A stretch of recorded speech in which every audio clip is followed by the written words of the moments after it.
VP at Definers Public Affairs, a conservative, Marc Thiessen, American Enterprise Institute scholar, and a Fox News contributor, and Doug Thornell, an old friend who's managing director at SKD Knickerbocker. Good to see you all. Good to be with you, Ed.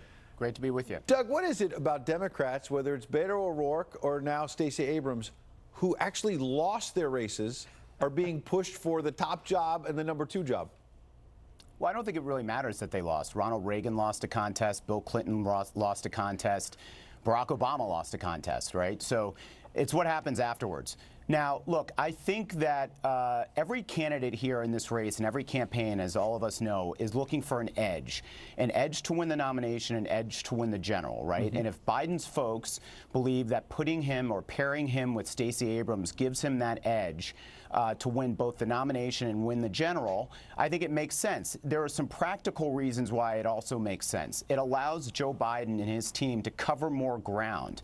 He and Stacey Abrams could be in multiple media markets during a day. They can raise more money. So there are a lot of good reasons why this makes sense. They balance each other out. Both of them, connect well with voters. So, look, we don't know if it's going to happen, but and it would really disrupt the race and the party. But I think that's probably a good thing. Well, Mark, I hear what Doug's saying about they both connect well with voters. But when Joe Biden ran for president twice on his own, he got single digits.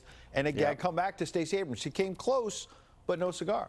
Yeah, so the most important job that a presidential candidate makes, especially if they get the nomination, is to pick the vice president, because the vice president is a heartbeat away from the presidency. They have to be ready to step in to become commander-in-chief on a moment's notice. And Joe Biden will be 77 years old the day he takes office if he's elected. That's older. That's the same age that Ronald Reagan was when he left office. So his vice presidential choice is going to be really scrutinized. So you need to have somebody who is qualified to be commander-in-chief on day one. Stacey Abrams is completely unqualified to be commander-in-chief of the United States. Why do you say that?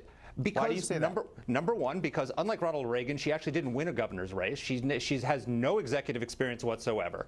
Her #1 job that she's had is be minority leader of the Georgia State House of Representatives, which is a part-time job, #1. #2, she has no foreign policy experience.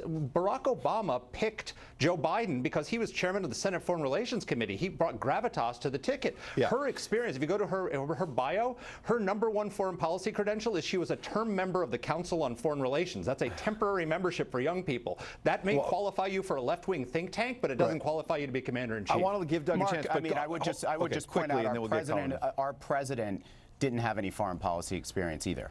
Right. He had built a corporation, international corporation. He was a successful business executive. But no, that's but he had foreign policy experience. Come on, let's be honest. I mean, I'm not kidding. Let's just be honest. You're comparing her to Donald Trump. Let Colin in terms read of experience. Colin, I also wonder if Joe Biden is trying to change the subject, which has been maybe he can't raise as much money as Beto O'Rourke. So all of us and Bernie Sanders and some of the others. So you throw out there a little nugget like, thinking about this young rising star as my VP.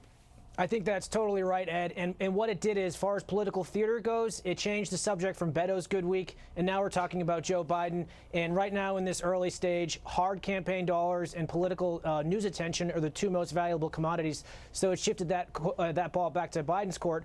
But let's be honest, Joe Biden has been around for almost 50 years in elected office. He came to the Senate before Watergate. He is not made for this moment, and neither in a Democratic primary nor a general election. And as soon as he gets in, that's going to be the best day of his campaign, and it's all downhill from there. Doug, I want to get back to what I teased before about identity politics. What about the fact that we keep hearing, well, Joe Biden had a problem with how he questioned a black woman in Anita Hill, and that maybe he needs to balance things out by picking a black woman. Is that identity politics? Is that really about picking the best available person, or is it about checking some sort of a box to get the left on board? I don't think Stacey Abrams is checking a box. I think Stacey Abrams is a very talented politician who has shown a ton of charisma, who was a very good candidate in 2018. She was able to raise a lot of money and would be a very valuable addition to Joe Biden's ticket if he chose to go this way. Again, there is no, this is all speculation. But it's not, look, I think to say that she's checking a box is a little disrespectful to her. Well, Mark, when I hear, well, she has a lot of charisma, she brings that. I also, Nancy Pelosi was asked about Beto O'Rourke and his accomplishments and said he brought vitality, as if that were a qualification. Well, I mean, at least Beto O'Rourke served on the House Armed Services Committee. He's got some experience, at least.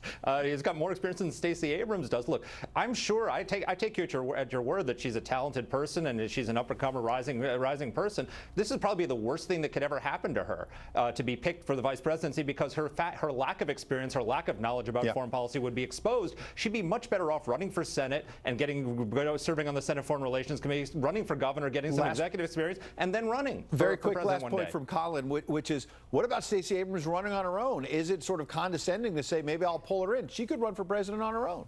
Yeah, maybe she doesn't want to be attached to all of Joe Biden's baggage because she'll be attached to a losing ship. Who knows, So she could just jump in on her own and make a go of it herself. Colin, Mark, and Doug, appreciate y'all coming in. Thank you. Thanks, Ed.